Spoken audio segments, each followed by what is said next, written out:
Greensboro, North Carolina, parking lot repair. This is the pad that we poured.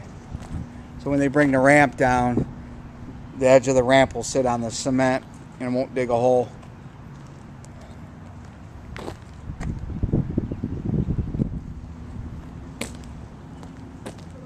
Inside,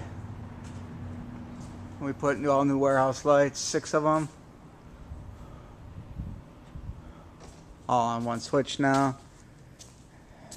Did some spot repairs.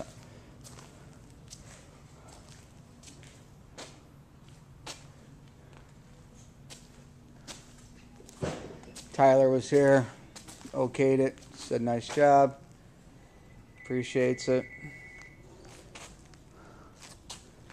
FYI, this demising wall, really can't see it, but it is wiped out.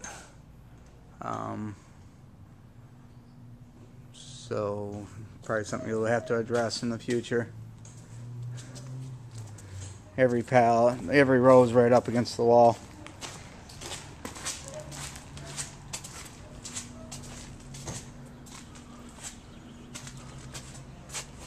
You can see the electrical, it's smashed into the wall, and the pallets are right up against it.